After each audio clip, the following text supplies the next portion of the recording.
ಸ್ವಾನುಭಾವದ ನೆಲೆಯ ನಾನೇನು ಬಲ್ಲೆನು ನೀನೆ ಒಳಹೊಕ್ಕು ನುಡಿಸಿ ದೊಡೆದೆ ನಾ ನುಡಿವೆ ಶ್ರೀ ಗುರುವೆ ಕೃಪೆಯಾಗು. ಪ್ರಥಮದೊಳಗೆ ಜಗದಾದ ಜಗದ್ಗುರು ರೇಣುಕಾದಿ ಪಂಚ ಆಚಾರ್ಯರನ್ನ ಜಗತ್ತಿನ ಎಲ್ಲ ದಾರ್ಶನಿಕರನ್ನ ಸ್ಮರಣೆ ಮಾಡಿಕೊಳ್ತಾ ಮತ್ತು ರಂಭಾಪುರ ಜಗದ್ಗುರುಗಳವರ ಶರಣ ನವರಾತ್ರಿ ದಸರಾ ಧರ್ಮ ಸಮ್ಮೇಳನದ ದಿವ್ಯ ಸಾನ್ನಿಧ್ಯವನ್ನು ವಹಿಸಿಕೊಂಡಿರುವಂತಹ ಶ್ರೀಮದ್ ರಂಭಾಪುರಿ ವೀರ ಸಿಂಹಾಸನಾಧೀಶ್ವರ ಶ್ರೀ ಶ್ರೀ 1008 ಜಗದ್ಗುರು ಪ್ರಸನ್ನ ರೇಣುಕ ಡಾಕ್ಟರ್ ವೀರ ಸೋಮೇಶ್ವರ ರಾಜ ದೇಶಿಕೇಂದ್ರ ಶಿವಾಚಾರ್ಯ ಭಗವತ್ಪಾದಂಗಳಲ್ಲಿ ಅನಂತ ಕೋಟಿ ಪ್ರಣಾಮಗಳನ್ನು ಸಮರ್ಪಿಸುತ್ತಾ ವೇದಿಕೆ ಮೇಲಿರುವಂತಹ ಎಲ್ಲ ಪರಮ ಪೂಜ್ಯರಲ್ಲಿ ಅನಂತ ಪ್ರಣಾಮಗಳನ್ನು ಸಮರ್ಪಿಸುತ್ತಾ ಹಾಗೂ ವೇದಿಕೆಯನ್ನು ಹಂಚಿಕೊಂಡಿರುವಂತಹ ಎಲ್ಲ ಗಣ್ಯಮಾನ್ಯರಲ್ಲಿ ಹಾಗೆ ಎಲ್ಲ ಇಲ್ಲಿ ಸಮಾವೇಶಗೊಂಡಿರುವಂತಹ ಎಲ್ಲ ಸಮಸ್ತರಿಗೂ ಕೂಡ ಇಲ್ಲಿ ಹಾಗೂ ಪತ್ರಿಕಾ ಪ್ರತಿನಿಧಿಗಳೇ ಅದು ಎಲ್ಲರಿಗೂ ಕೂಡ ಅನಂತ ಶರಣಾರ್ಥಿಗಳು. ಕಲ್ಯಾಣ ನಾಡಿನೊಳಗ ಬಹಳ ಅದ್ಭುತವಾಗಿರುವಂತಹ ದಸರಾ ಸಮ್ಮೇಳನವನ್ನ ನೋಡೋದಕ್ಕೆ ಒಂದು ಬಹಳ ಖುಷಿ. ಬಹುಶಃ ನಾವೆಲ್ಲ ಇತಿಹಾಸಗಳನ್ನ ನೋಡ್ಕೊಂಡ್ ಬಂದಾಗ ಪಂಚಪೀಠಗಳ ಇತಿಹಾಸ ಬಹಳ ಪುರಾತನ ಮತ್ತು ಪ್ರಾಚೀನವಾಗಿರುವಂಥದ್ದು. ರಂಭಾಪುರ ಜಗದ್ಗುರುಗಳವರ ದಸರಾ ಮಹೋತ್ಸವ ನಾಡಿನುದ್ದಕ್ಕೂ ಒಂದು ಇತಿಹಾಸವನ್ನ ಸೃಷ್ಟಿ ಮಾಡ್ತಾ ಇದೆ. ನಾವೆಲ್ಲ ನೋಡ್ತೇವೆ. ಇವತ್ತು ಗ್ರಾಮೀಣ ಪ್ರದೇಶದೊಳಗೆ ಹೋದ ಬಾರಿ ಎಲ್ಲೋ ಅಬ್ಬಿಗೇರಿ ಒಳಗನ್ನುವಂತಹ ಕಾರ್ಯಕ್ರಮ ಬಹುಶಃ ಗ್ರಾಮೀಣ ಪ್ರದೇಶದೊಳಗ ಎಂತ ಅದ್ಭುತವಾಗಿರುವಂತಹ ಕಾರ್ಯಕ್ರಮ ಆಯ್ತು ಅಂತಂದ್ರ ಜಿಲ್ಲೆಯೊಳಗಿನ ಕಾರ್ಯಕ್ರಮ ಎಲ್ಲಾದ್ರೂ ನಡೀತಿತ್ತು ಅಂದ್ರೆ ಅದು ಅಬ್ಬಿಗೇರಿ ಒಳಗೆ ನಡೀತಿತ್ತು ಅನ್ನೋದನ್ನ ನಾವು ನೋಡ್ತೇವೆ. ಯಾಕಂದ್ರೆ ಅಂತ ಅದ್ಭುತವಾಗಿರುವಂತಹ ಸಮಾರಂಭ. ಅದಕ್ಕೆ ಇವತ್ತ ನಮ್ಗೊಂದು ಮಾತು ನೆನಪಿಗೆ ಬರ್ತದೆ, ಏನು ಅಂದ್ರೆ ಇವತ್ತ ಗುರು ಅನ್ನುವಂತ ಶಬ್ದಕ್ಕೆ ಏನಾದ್ರೂ ಅರ್ಥ ಕೊಡುವಂತ ಕಾರ್ಯಗಳು ಏನಾದ್ರೂ ಮಾಡ್ತಿದ್ರು ಅಂತಂದ್ರೆ ಅದು ರಂಭಾಪುರ ಜಗದ್ಗುರು ಮಹಾಸನ್ನಿಧಿ ಅಂತ ಹೇಳ್ಬೇಕಾಗ್ತದೆ. ಯಾಕೆ ಈ ಮಾತನ್ನು ಹೇಳ್ತೀನಿ ಅಂತಂದ್ರೆ ಗುರುವಿನ ಸ್ಥಾನಕ್ಕ ಎಲ್ಲರೂ ತಮ್ಮದೇ ಆಗಿರುವಂತಹ ವ್ಯಾಖ್ಯಾನವನ್ನು ಕೊಟ್ಕೊಂಡು ಬಂದಾರ. ಯಾಕಂದ್ರೆ ಎಲ್ಲಾ ರೀತಿಯೊಳಗೂ ಗುರು ಹಾಗೆ ಹೀಗೆ ತಮ್ಮ ವಿಚಾರಗಳನ್ನ ಹೇಳ್ಕೊಂಡ್ ಬಂದಾಗ ಒಬ್ಬ ಕವಿ ಹೇಳಿರುವಂತಹ ಮಾತು ನನ್ನ ನೆನಪಿಗೆ ಬರ್ತದೆ. ಏನು ಅಂತಂದ್ರೆ, ಮೂಡಣದಿ ಮೂಡಿದಿ ಪಡುವಣದಿ ಓಡಿದಿ ಎಲ್ಲ ದಿಕ್ಕಿಗೂ ಬೆಳಕಾದಿ ಗುರುದೇವ. ಎಂತ ಅದ್ಭುತವಾಗಿರುವಂತಹ ವಿಚಾರವನ್ನ ಹೇಳ್ತಾರೆ ಅಂತಂದ್ರೆ, ಮೂಡಣದಿ ಮೂಡಿದಿ ಸೂರ್ಯ ಇರುವಂತಹ ಒಬ್ಬ ಸೂರ್ಯ ಪೂರ್ವಕ್ಕೆ ಹುಟ್ಟುತ್ತಾನ, ಪಶ್ಚಿಮಕ್ಕೆ ಮುಳುಗ್ತಾನ. ಆದ್ರ ಎರಡೇ ಪೂರ್ವಕ್ಕೆ ಹುಟ್ಟಿ ಪಶ್ಚಿಮಕ್ಕೆ ಮುಳುಗ್ತೀನಿ ಅಂತ ತಿಳ್ಕೊಂಡು ಎರಡೇ ದಿಕ್ಕಿಗೆ ಬೆಳಕ ಕೊಟ್ಟಿಲ್ಲ, ಪಕ್ಕದೊಳಗಿರುವಂತಹ ದಕ್ಷಿಣ ಉತ್ತರ ದಿಕ್ಕಿಗೂ ಬೆಳಕ ಕೊಟ್ಟಾನ. ಹಂಗ ಗುರು ಆದಂತವ ಬರೀ ತಾರತಮ್ಯ ಅಂತಲ್ಲ, ಅದಕ್ಕೆ ಹೇಳ್ತಾರೆ ಮೂಡನದಿ ಮೂಡಿದಿ ಬಡವನದಿ ಓಡಿದಿ ಎಲ್ಲ ದಿಕ್ಕಿಗೂ ಬೆಳಕಾದಿ ಗುರುದೇವ. ಅಂದ್ರ ಗುರು ಅನ್ನಂತವ್ ಎಲ್ಲರಿಗೂ ಬೆಳಕನ್ನ ಕೊಡುವಂತ ಕಾರ್ಯ ಮಾಡ್ತಾನೆ ಅಂತೇಳಿ ಅದಕ್ಕೆ ಹೇಳ್ತಾರೆ ಹರಸಿ ಹಣ್ಣಾದಿ ಮಾಡಿ ಮಣ್ಣಾದಿ ಜಗದಿ ಕಣ್ಣಾದಿ ಗುರುದೇವ. ಎಂತ ಅದ್ಭುತವಾದ ವಿಚಾರ ನೋಡ್ರಿ. ಇವತ್ತು ಏನಂತಾರಲ್ಲ, ಹರಿಸಿ ಹಾರೈಸಿ ಹಣ್ಣಾಗಿರುವಂತ ಜಗದ್ಗುರು ಮಹಾಸನ್ನಿಧಿಯವರು ಇವತ್ತು ಜಗತ್ತಿಗೆ ಕಣ್ಣಾಗ್ಯಾರ ಅನ್ನುವಂತ ಮಾತನ್ನ ಇವತ್ತ ಸಾಹಿತ್ಯದೊಳಗೆ ಒಂದು ಮಾತನ್ನ ಹೇಳ್ಕೊಂಡ್ ಬರ್ತಾರೆ. ಅದಕ್ಕೆ ಇವತ್ತ ಜಗತ್ತಿಗೆ ಬೆಳಕವನ್ನ ಕೊಡುವಂತ ಕಾರ್ಯ ನಾವು ಅನ್ಬಹುದು. ಇವತ್ತ ಗುರು ಜಗದ್ಗುರು ಮಹಾಸನ್ನಿಧಿಯವರಲ್ಲಿರುವಂತಹ ಗುಣ ಎಂತ ದೊಡ್ಡದಿರ್ತದೆ ಅಂತಂದ್ರೆ ಇವತ್ತು ನಾವೆಲ್ಲ ಅರ್ಥೈಸ್ಕೋಬೇಕು. ಗುರು ಅನ್ನಂತ ಬಹಳ ದೊಡ್ಡವಾಗಿರುವಂತಹ ವ್ಯಕ್ತಿ. ನಾವು ಸಾವಿರಾರು ತಪ್ಪುಗಳನ್ನ ಮಾಡಬಹುದು, ಆದ್ರೆ ಗುರುವಿನಲ್ಲಿ ಆ ತಪ್ಪುಗಳನ್ನು ಮನ್ನಿಸಿ ಹೋಗ್ತಾವ. ಅದು ಯಾವ ರೀತಿ ಹೋಗ್ತಾವ ಅನ್ನೋದಕ್ಕೆ ಒಂದು ಉದಾಹರಣೆ ನನ್ನ ಮಾತನ್ನ ಮುಗಿಸ್ತೀನಿ ಹೇಳಿ. ಬಹುಶಃ ನಿಮಗೆ ಅರ್ಥ ಆಗುವಂಗೆ ಹೇಳ್ಬೇಕಂದ್ರೆ ಒಂದು ಉದಾಹರಣೆ ಏನು ಅಂತಂದ್ರೆ, ಒಬ್ಬ ತಂದೆ ಒಬ್ಬ ಮಗನಿಗೆ ಒಂದು ಕಾಣಿಕೆ ಕೊಟ್ಟಿದ್ದ, ಗಿಫ್ಟ್ ಕೊಟ್ಟಿದ್ದ. ಒಬ್ಬ ಮಗನಿಗೆ ತಂದೆ ಏನೋ ಒಂದು ಶಾಲೆಯೊಳಗೆ ಏನೋ ಚೆನ್ನಾಗಿ ಮಾರ್ಕ್ಸ್ ತೆಗೆದಿದ್ದಾನೆ ಅಂತ ತಿಳ್ಕೊಂಡು ಒಂದು ಗಿಫ್ಟ್ ಕೊಟ್ಟಿದ್ದ. ಬಹುಶಃ ಇವತ್ತಿನ ದಿನಮಾನಕ್ಕೆ ಅನುಕೂಲ ಆಗುವಂತ ದೃಷ್ಟಿಕೋನ ಅಂದ್ರೆ ಮೊಬೈಲ್ ಅಂತ ಇಟ್ಕೊಳ್ರಿ. ಈಗೆಲ್ಲ ಮತ್ತ ಯಾರು ಮಕ್ಕಳು ಕೇಳ್ತಾರ ಮೊಬೈಲ್ ಕೇಳ್ತಾರಲ್ಲ, ಅದಕ್ಕೆ ಆ ಮೊಬೈಲ್ ಕೊಟ್ಟ ನಾನು ತಿಳ್ಕೊಳ್ರಿ. ಒಬ್ಬ ತಂದಿ ಮಗನಿಗೆ ಮೊಬೈಲ್ ಕೊಟ್ಟ. ಮೊಬೈಲ್ ಅನ್ನ ಬಹಳ ಪ್ರೀತಿ ಮಾಡುವಂತ ಹುಡುಗ ಏನ್ ಮಾಡ್ದ, ಮೊಬೈಲ್ ಅನ್ನ ತನ್ನ ಬ್ಯಾಗ್ ಒಳಗೆ ಇಟ್ಕೊಂಡು ಶಾಲೆಗೆ ತಗೊಂಡೋದ. ಶಾಲೆಗೆ ಹೋಗ್ಬಾರ್ದು ಕರೆ ತಗೊಂಡೋದ್ಮೇಲೆ ಅಲ್ಲಿ ಶಾಲೆ ಒಂದ್ 2 ಗಂಟೆ ಆದ್ಮೇಲೆ ಎಲ್ಲ ಸ್ನೇಹಿತರಿಗೆ ತೋರಿಸಿ ತನ್ನ ಬ್ಯಾಗ್ ಒಳಗೆ ಇಟ್ಕೊಂಡ.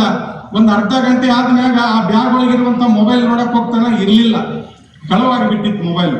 ಅವ್ನ್ ಏನ್ ಮಾಡ್ದ ಅಂತಂದ್ರೆ ಗುರುಗಳ ಹತ್ರ ಹೋದ.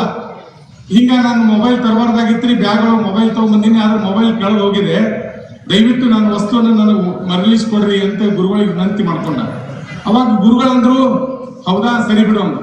ಅವರೆಲ್ಲರಿಗೆ ಶಾಲೆ ಒಳಗಿರುವಂತ ಮಕ್ಕಳಿಗೆ ವಿನಂತಿ ಮಾಡ್ಕೊಂಡ್ರು, ಇಲ್ಲಿ ಒಬ್ಬ ಹುಡುಗನ ಬ್ಯಾಗ್ ಒಳಗಿರುವಂತ ಮೊಬೈಲ್ ಕಳೆದು ಹೋಗಿದೆ, ನೀವು ಯಾರಿಗಾದ್ರೆ ಸಿಕ್ಕರ ಅಥವಾ ಯಾರಾದ್ರೂ ತಗೊಂಡಿದ್ರೆ ತಗೊಂಬಂದ್ ಕೊಡ್ರಿ ಅಂತ ಕೇಳಿದ್ರು. ಅದಕ್ಕೆ ಯಾರು ಮುಂದಾಗ್ಲಿಲ್ಲ. ಮುಂದಾದ ತಕ್ಷಣ ಏನ್ ಮಾಡೋದು ಅಂತ ತಿಳ್ಕೊಂಡು ಅವಾಗ ಶಿಕ್ಷಕರು ಅವ್ರು ವಿಚಾರ ಮಾಡ್ತಾರೆ, ಏನ್ ಮಾಡ್ತಾರೆ ಅಂದ್ರೆ, ನೀವೆಲ್ಲರೂ ಒಂದ್ ಕೆಲಸ ಮಾಡ್ರಿ, ನಿಮ್ ಯಾರ ಹತ್ರ ಒಬ್ಬರ ಕಡೆ ಮೊಬೈಲ್ ಐತೆ ಅನ್ನೋದು ಗೊತ್ತದ, ಆದ್ರೆ ನೀವ್ ಯಾರು ಕೊಡಕ್ ರೆಡಿ ಇಲ್ಲ. ಅದಕ್ಕೆ ನಾವೊಂದ್ ಕೆಲಸ ಮಾಡ್ತೀನಿ, ನಿಮ್ ಎಲ್ಲರ ಕಣ್ಣುಗಳನ್ನ ಕಟ್ಟಿ ಬಿಡ್ತೀನಿ, ಆ ಮೊಬೈಲ್ ನಾವೆಲ್ಲಾ ಬ್ಯಾಗ್ ಗಳನ್ನ ಹುಡುಕಾಡಿ ತಗೊಂತೀವಿ ಅಂತ ಹೇಳ್ತಾರ. ಆಯ್ತು ಸರಿ ತಿಳ್ಕೊಂಡು ಎಲ್ಲಾ ಮಕ್ಕಳ ಕಣ್ಣನ್ನ ಕಟ್ಟಿ ಆ ಬ್ಯಾಗ್ ಒಳಗಿಂದ ಎಲ್ಲೋ ಹುಡುಕಾಡಿದ್ರು, ಎಲ್ಲೋ ಹುಡುಕಾಡಿದಾಗ ಒಂದ್ ಕಡೆ ಮೊಬೈಲ್ ಸಿಕ್ತು. ಆ ಮೊಬೈಲ್ ಸಿಕ್ಕ ತಕ್ಷಣ ಅದು ಮೊಬೈಲ್ ತಗೊಂಡಾಗ ಎಲ್ಲ ಕಣ್ಣನ್ನು ಬಿಚ್ಚಿದ್ರು. ಆ ಮೊಬೈಲ್ ಏನು ಹುಡುಗ ತಗೊಂಡಿದ್ದ ನಮ್ಮ ಮನಸ್ಸೊಳಗೆ ಕಾಡ್ತಿತ್ತು, ಇವತ್ತು ನಾನೊಬ್ಬ ಕಳ್ಳ ಅಂತೇಳಿ ಶಿಕ್ಷಕರು ಡಿಕ್ಲೇರ್ ಮಾಡ್ತಾರೆ, ನಾನೊಬ್ಬ ಕಳ್ಳ ಅಂತ ಇವತ್ತು ಘೋಷಣೆ ಮಾಡ್ತಾರೆ ಶಿಕ್ಷಕರು ಅಂತೇಳಿ. ಅವಾಗ ಅವರು ಹೇಳಿಲ್ಲ. ಅವಾಗ ಅವನ್ ಅನ್ಕೊಂಡ ಇವತ್ತು ಬಿಟ್ಟಿರ್ಬಹುದು, ನಾಳೆ ಹೇಳ್ಬಹುದು, ನಾಡಿದ್ದು ಹೇಳ್ಬಹುದು. ಅವ ಹೆಂಗ್ ಕಾಯ್ತಾನ ಅಂತಂದ್ರೆ, ಯಾವ ಹುಡುಗ ಮೊಬೈಲ್ ತಗೊಂಡಿದ್ದ ಅವನು ದಿನನಿತ್ಯ ಕಾಯ್ತಿದ್ದ, ಇವತ್ತು ಹೇಳ್ತಾರೆ, ನಾಳೆ ಹೇಳ್ತಾರೆ, ನಾಳೆ ಹೇಳ್ತಾರೆ. ಬಹುಶಃ ಆ ಶಾಲೆ ಮುಗೀತು. ಆ ಶಾಲೆ ಮುಗಿದವ ಮುಂದೆ ಬೇರೆ ಶಾಲೆಗೆ ಹೋದ, ಆದ್ರೆ ಅವನಿಗೆ ಕಳ್ಳ ಅನ್ನುವಂತ ಡಿಕ್ಲೇರ್ ಅವ್ರು ಮಾಡ್ಲಿಲ್ಲ. ಮುಂದೆ ಅವ ಬೆಳಿತಾ ಬೆಳಿತಾ ಬಹಳ ದೊಡ್ಡ ಉದ್ಯಮಿಯಾದ. ಆ ಶಿಕ್ಷಕರು ರಿಟೈರ್ಡ್ ಆದ್ರೂ ಮನಸ್ಸಿನೊಳಗಿತ್ತು ನಾನೇ ಕಳ್ಳ ಅನ್ನೋದು. ಆ ಕೊನೆಗೊಂದು ದಿನ ಏನಾಯ್ತು ಅಂದ್ರೆ, ಅವ್ರು ಏನೋ ಒಂದು 100 ವರ್ಷ ಅಥವಾ 80 ವರ್ಷ ಆದಾಗ ಒಂದು ದೊಡ್ಡ ಸತ್ಕಾರ ಕಾರ್ಯಕ್ರಮ ಇಟ್ಟಿದ್ರು. ಹಳೆ ವಿದ್ಯಾರ್ಥಿಗಳೆಲ್ಲ ಸೇರಿದ್ರು. ಅವನು ಒಬ್ಬ ದೊಡ್ಡ ಗಣ್ಯಮಾನ್ಯ ವ್ಯಕ್ತಿ ಆದಂತ ವ್ಯಕ್ತಿ ಬಂದಲ್ಲಿ ಕೂತ್ಕೊಂಡಾಗ ಇನ್ನೂ ಅವನಿಗಿತ್ತು ನನ್ನ ಮನಸ್ಸಿನೊಳಗ. ಅದಕ್ಕೆ ಅವ ಅಂದ, ಶಿಕ್ಷಕರ ಮಗಳ ಕೂತ್ಕೊಂಡ್ ಮಾತು ಕೇಳ್ದವ, ಏನು ಅಂದ್ರ, ಏನಿಲ್ಲ, ಆದ್ರ ಮೊಬೈಲ್ ಕದ್ದವ್ರು ಯಾರು ಅಂತ ನೀವು ಹೇಳಿಲ್ಲ. ಅದಕ್ಕಂದ್ರವ್ರು, ಆ ಮೊಬೈಲ್ ಕದ್ದವ್ ನಾನೇ ರೀ ಅಂತ ಹೇಳ್ದಂತವ. ಅವಾಗ ಅವ್ರಂದ್ರು, ಅದಕ್ಕೆ ನೀವು ನಿರೀಕ್ಷೆ ಮಾಡದೆ ನೀವು ನನ್ನ ಹೆಸರು ಹೇಳಿಲ್ಲ ಅಂತೇಳಿ. ಅವಾಗ ವಿಚಾರ ಹೇಳ್ತಾರ ಅವ್ರ ಶಿಕ್ಷಕರು, ನಿಜಪ್ಪ, ಇವತ್ತಿಗೂ ಆ ಮೊಬೈಲ್ ಕದ್ದವ್ ನೀನು ಅನ್ನೋದು ನನಗೆ ಗೊತ್ತಿಲ್ಲ, ನೀ ಹೇಳಿದಾಗೆ ನನಗೆ ಗೊತ್ತು ಅಂದ್ರ ಅದು ಹೆಂಗ್ ಸಾಧ್ಯ ಅದ್ರಿ ಎಂತಂದ್ರವ್ರು.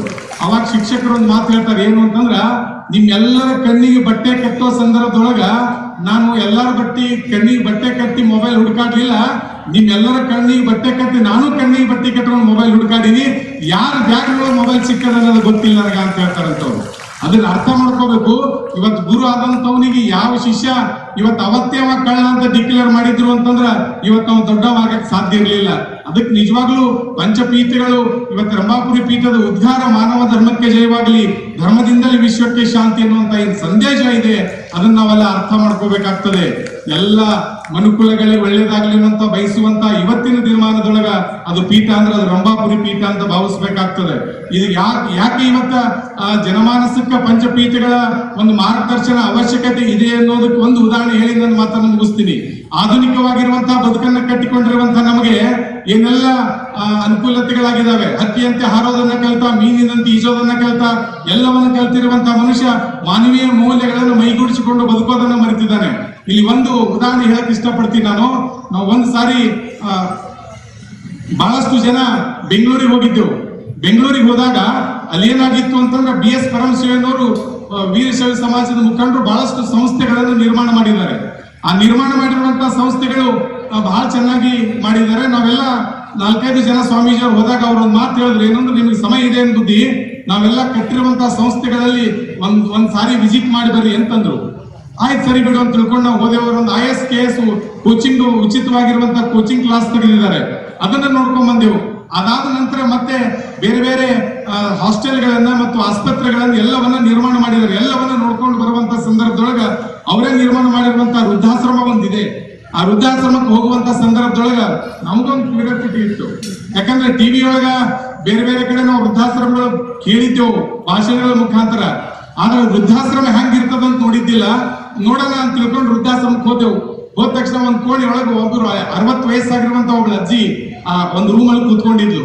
ನಾವು ಹೋದ ತಕ್ಷಣ ಸ್ವಾಮೀಜಿಯವ್ರನ್ನ ಬಹಳ ಪ್ರೀತಿಯಿಂದ ಸ್ವಾಗತ ಮಾಡ್ಕೊಂಡ್ರು.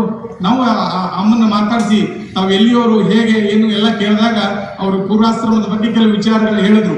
ಇನ್ನು ಏನಾದ್ರೂ ಹೆಚ್ಚಿಗೆ ಕೇಳಿದ್ರೆ ಅವ್ರು ಪೂರ್ವಾಶ್ರಮ ನೆನಪಾಗಿ ಅವ್ರಿಗೆ ನೋವಾದಿತ್ತು ಇಲ್ಲ ಅಂತ ತಿಳ್ಕೊಂಡು ನಾವು ಬಹಳ ಕೇಳಿದ್ರೆ, ಆಯ್ತಮ್ಮ ವಯಸ್ಸಾಗಿದೆ, ತಾವು ಚೆನ್ನಾಗಿ ಆರೋಗ್ಯವನ್ನ ಕಾಪಾಡ್ಕೊಳ್ರಿ, ಇಲ್ಲಿ ವ್ಯವಸ್ಥೆ ಎಲ್ಲ ಚಲೋ ಐತಿಲ್ಲ ಅಂತ ತಿಳ್ಕೊಂಡು ಒಂದು ಮಾತು ಕೇಳಿ ವಾಪಸ್ ಹೊರಡುವಂತ ಸಂದರ್ಭದೊಳಗೆ 1-2 ನಿಮಿಷ ನಿಲ್ರಿ ಅಂತಂದ್ಲು ಅಜ್ಜಿ.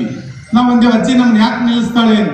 ಅವಾಗ ಅಜ್ಜಿ ತಮ್ಮ ಬ್ಯಾಗ್ನೊಳಗಿರುವಂತ ಪರ್ಸನ್ ತೆಗೆದು ನಮಗೆಲ್ಲ ಕಾಣಿಕೆ ಕೊಟ್ಟು ನಮಸ್ಕಾರ ಮಾಡಕ್ ಬಂದ್ರು. ನಾನು ಅಜ್ಜಿಗೆ ಹೇಳಿದೆ, ಅಜ್ಜಿ, ಮಠ ಮಂದಿರಗಳಿಗೆ ಮಕ್ಕಳಿರೋ ಮನೆಗೆ, ವಯಸ್ಸಾದವ್ರ ಮನೆಗೆ ಹೋಗ್ಬೇಕಾದ್ರೆ ಬರಿಗೈಲಿ ಹೋಗ್ಬಾರ್ದು ಅಂತ ತಿಳ್ಕೊಂಡು ಶಾಸ್ತ್ರ ಹೇಳ್ತದೆ. ನಾವು ಏನೋ ಅವಸರದೊಳಗೆ ಹಂಗೆ ಬಂದೆವು, ನಮಗೆ ಯಾಕೆ ಕಾಣಿಕೆ ಕೊಡ್ತೀರಿ, ಕಾಣಿಕೆ ಕೊಡ್ಬೇಡ್ರಿ ಅಂತೇಳಿ.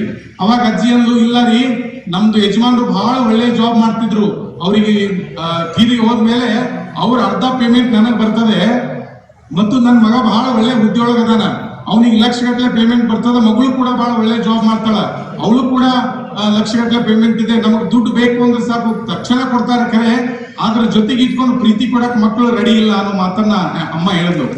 ಅಲ್ಲ ಚಪ್ಪಲಿ ಹಾಕೊಡ್ತೀನಿ.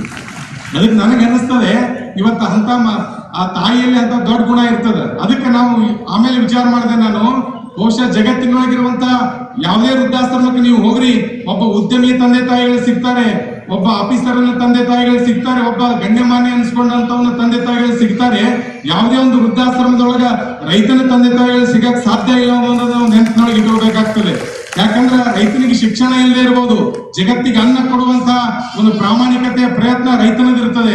ಅದಕ್ಕೆ ಇವತ್ತು ಜಗತ್ತಿಗೆ ಅನ್ನ ಕೊಡುವಂತ ಒಬ್ಬ ರೈತ ತನ್ನ ತಂದೆ ತಾಯಿಗಳಿಗೆ ಅನ್ನ ಕೊಡಲ್ಲ ಅನ್ನುವಂತ ಮನಸ್ಥಿತಿಯೊಳಗೆ ಇರಂಗಿಲ್ಲ. ಅದಕ್ಕೆ ನಮಗೆ ಶಿಕ್ಷಣ ಇನ್ನೊಂದು ಎಲ್ಲದಕ್ಕಿಂತಲೂ ಮಾನವೀಯ ಮೌಲ್ಯಗಳು ಬದುಕಿಗೆ ಬಹಳ ಮುಖ್ಯ ಇದಾವ ಅನ್ನೋದನ್ನ ಅರ್ಥೈಸ್ಕೋಬೇಕಾಗ್ತದೆ. ಅಂತ ಮಾನವೀಯ ಮೌಲ್ಯಗಳಾದ್ರೂ ನಮ್ಗೆ ಬೇಕು ಅಂತಂದ್ರೆ, ಸಿಗ್ಬೇಕು ಅಂತಂದ್ರೆ ಇಂಥ ದಸರಾ ಸಮ್ಮೇಳನಗಳಲ್ಲಿ ಸಿಗಕ್ ಮಾತ್ರ ಸಾಧ್ಯ ಇದೆ ಅನ್ನೋದನ್ನ ನಾವು ಅರ್ಥೈಸ್ಕೋಬೇಕಾಗ್ತದೆ. ಅದಕ್ಕೆ ಇವತ್ತು ರಂಭಾಪುರಿ ಜಗದ್ಗುರು ಮಾಸ್ತನಿದೇವರ ಒಂದು ವಿಚಾರ, ಸಮಾಜ ಏನು ಒಂದು ಒಳ್ಳೆಯ ದೃಷ್ಟಿಕೋನದೊಳಗೆ ಸಮಾಜಕ್ಕೆ ಮಾರ್ಗದರ್ಶನ ಮಾಡುವಂತ ದೊಡ್ಡ ಒಂದು ಉದ್ದೇಶ ಏನಿದೆ ಅಲ್ಲ, ಅದು ಇವತ್ತು ಸಮಾಜಮುಖಿಯಾಗಿರುವಂತದ್ದನ್ನ ನಾವೆಲ್ಲ ಅನ್ಕೋಬೇಕಾಗ್ತದೆ. ಇವತ್ತು ಇತಿಹಾಸ ಶರಣರ ನೆಲದೊಳಗೆ ಇವತ್ತು ದಸರಾ ದರ್ಬಾರ್ ಕಾರ್ಯಕ್ರಮ ನಡೀತಾ ಇರೋದು ಬಹಳ ಅದ್ಭುತವಾಗಿರುವಂತ ಕಾರ್ಯ ಅಂತ ಹೇಳ್ಬೋದು. ಬಹುಶಃ ನಮ್ಮ ಸಣ್ಣವರಾದ್ರೂ ಕೂಡ ಗಣಲಿಂಗ ರುದ್ರಮುನಿ, ತ್ರಿಪ್ರಾಂತ ಗವಿಮಠದ ಪರಮ ಪೂಜ್ಯರು, ಎಲ್ಲ ನಮ್ಮ ಮೇಕರದ ಪರಮ ಪೂಜ್ಯರು ಎಲ್ಲರೂ ಬಹಳ ಅದ್ಭುತವಾಗಿರುವಂತ ಈ ಕಾರ್ಯ ಯಶಸ್ವಿ ಸಲುವಾಗಿ ಬಹಳಷ್ಟು ಶ್ರಮವನ್ನು ವಹಿಸಿದ್ದಾರೆ.